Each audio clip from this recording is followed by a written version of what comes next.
There is a valley on this earth where the blood of nations will flow, and the armies of the world will gather to wage war against the living God himself. That valley has a name. The Bible calls it Armageddon. It comes from the Hebrew word Har Megiddo, which means the mountain of Megiddo, a place soaked in ancient warfare. Revelation chapter 16, verse 16, says they gathered them together to the place which in Hebrew is called Armageddon. This is not a symbol. This is a real place on a real map. Megiddo sits in the northern part of Israel. It overlooks a vast plain called the Valley of Jezreel. Armies have clashed there for thousands of years across many generations of human conflict. But the battle that is coming will be unlike anything this world has ever witnessed. It will not be nation against nation alone. It will be the kingdoms of earth against the kingdom of heaven. The book of Revelation reveals that 3 unclean spirits like frogs come out of the mouth of the dragon, the beast, and the false prophet to deceive the kings of the whole earth. These demonic spirits perform signs and wonders. They convince rulers and armies that they can defeat the Almighty. Imagine the depth of that deception. Men believing they can overthrow God himself. Right now in your city and in your neighborhood, that same spirit of deception is already working. It whispers that God is not real, that his word is outdated, that man is his own master. You see it in boardrooms where greed replaces compassion. You see it in classrooms where truth is called opinion.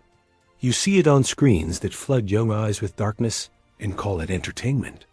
The spirit of Armageddon is not waiting for the future. It is here now. Every lie that pulls a heart away from the living God is a drumbeat marching toward that final valley of decision. But let us return to the prophetic word.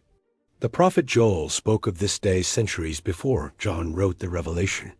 Joel chapter 3 verse 2 speaks of the valley of Jehoshaphat. God says through Joel, "I will gather all nations and bring them down to the valley of Jehoshaphat, and I will enter into judgment with them there. The judge of all the earth will rise." Joel chapter 3 verse 14 says multitudes, multitudes in the valley of decision. For the day of the Lord is near in the valley of decision. The sun and moon shall be darkened. The prophet Zechariah also saw this day. Zechariah chapter 14 verse 2 says all nations will be gathered against Jerusalem to battle. The city will be taken and the houses plundered in great sorrow. But then the Lord himself will go forth and fight against those nations, as when he fought in the day of battle. Zechariah chapter 14 verse 3 declares that God will personally enter the war. His feet will stand on the Mount of Olives, and the mountain will split in two from east to west, creating a great valley. The geography of the earth itself will change at his arrival. Think about that for a moment. The same Jesus who walked dusty roads in sandals and healed blind men with clay will place his feet on a mountain, and the rock will crack beneath him. Now consider your own life today. You walk through hospital hallways waiting for test results. You sit in parked cars crying over broken marriages. You lie awake wondering if tomorrow holds any hope at all.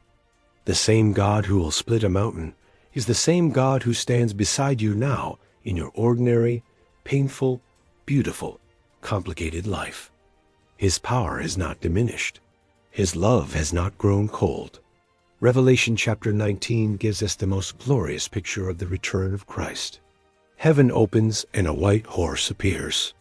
The one sitting on it is called Faithful and True, and he judges in righteousness. His eyes are like a flame of fire. On his head are many crowns. He wears a robe dipped in blood. His name is called the Word of God. This is Jesus, but not as the world remembers him. This is not the gentle shepherd carrying a lamb on his shoulders. This is the Lion of the tribe of Judah, roaring across the sky with the armies of heaven following him on white horses. Revelation chapter 19 verse 15 says, "Out of his mouth goes a sharp sword, that he should strike the nations. He will rule them with a rod of iron, and tread the winepress of God. Armies of the beast and the kings of the earth will gather together to make war against the rider on the white horse." Imagine that scene. Millions of soldiers staring into the open heavens. But there will be no battle.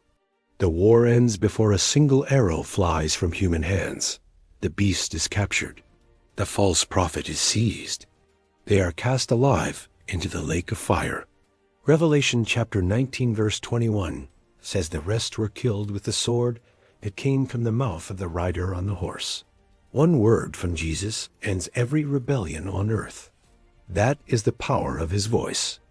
He spoke and galaxies formed. He spoke and the dead rose from their graves. He will speak and every army will fall like grass before a wildfire. Now bring this truth home to where you live. You are fighting battles today that feel impossible. Addiction has wrapped chains around someone you love. Debt has stolen your peace and your sleep. Anxiety sits on your chest like a stone every morning. Fear whispers that you will never be free. But the same Christ who ends Armageddon with a single word can speak one word over your life. He can say to your depression, enough. He can say to your broken family, be restored. He can say to your failing body, rise.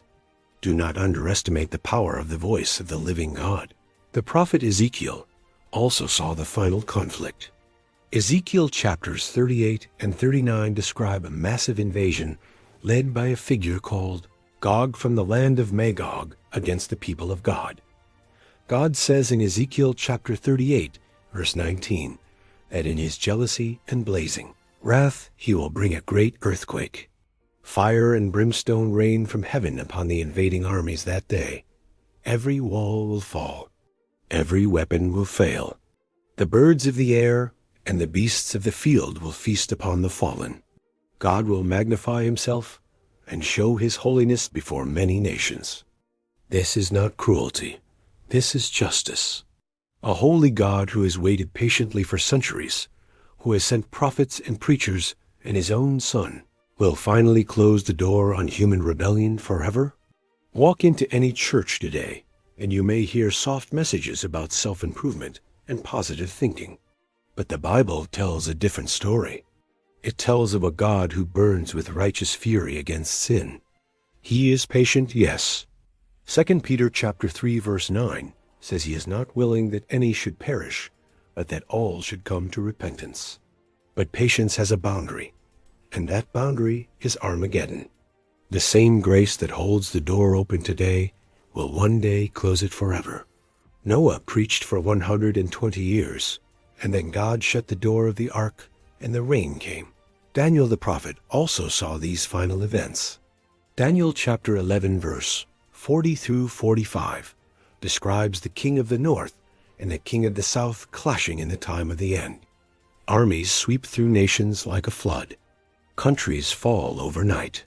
But the arrogant king who exalts himself above every god will come to his end, and no one will help him in that hour. Every dictator falls. Every empire crumbles. Every throne built on human pride is a chair made of dust. Only the throne of God stands forever, and his kingdom alone will have no end. A young mother in a small apartment reads her Bible by lamplight after her children fall asleep. She does not fully understand Revelation, but she trusts the one who wrote it with his own blood. A man in a prison cell kneels on concrete and prays for forgiveness. He has no army. He has no power. But heaven hears him, and the King of Kings calls him beloved and forgiven. A teenage girl stands alone at school because she refused to deny Christ. The hallway feels like a battlefield, but she is standing on the same side as the rider on the white horse. These are the true soldiers of the kingdom. They do not carry swords. They carry faith. They do not wear armor made of iron. They wear the righteousness of Christ given to them by grace alone. Revelation chapter 17 verse 14 says the Lamb will overcome the enemies because he is Lord of lords and King of kings. And those who are with him are called and chosen and faithful.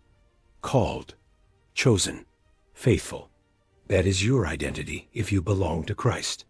You are not an accident. You are not forgotten. You were chosen before the foundation of the world to stand with him. The world is racing toward Armageddon. You can see the signs everywhere. Wars and rumors of wars fill every headline. Nation rises against nation, just as Jesus said in Matthew chapter 24. Famines, earthquakes, and pestilences strike with increasing intensity. Lawlessness increases, and the love of many grows cold. These are not random events. These are birth pains of a new age about to dawn. But Jesus said in Matthew chapter 24, verse 6, "See that you are not troubled, for all these things must come to pass, but the end is not yet." He calls you to courage. Do not let fear steal your peace.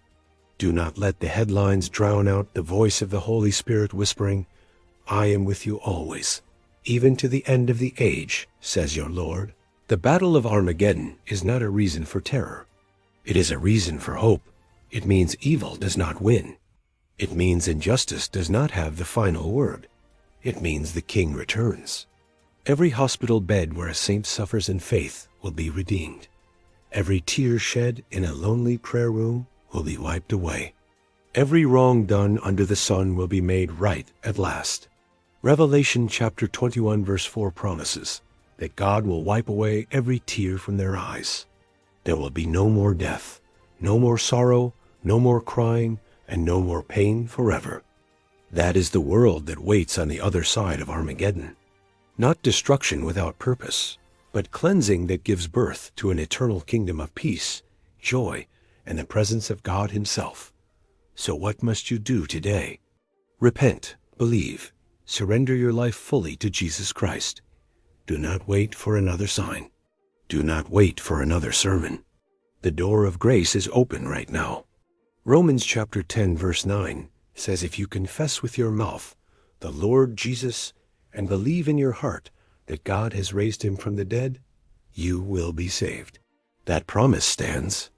Come to him as you are, broken, tired, ashamed, confused. He does not turn away the humble heart. He receives you with nail-scarred hands and calls you his own child forever and always. The valley of Megiddo will see its final war. The kings of the earth will rage. The armies will gather under demonic banners. But when the heavens split open, every knee will bow before the King. Philippians chapter 2 verse 10 says that at the name of Jesus every knee should bow, of those in heaven, on earth, and under the earth, and every tongue confess that Jesus Christ is Lord. The battle is already decided. The victory belongs to the Lamb who was slain. Choose today whose side you will stand on, for the King is coming, and his reward is with him forevermore.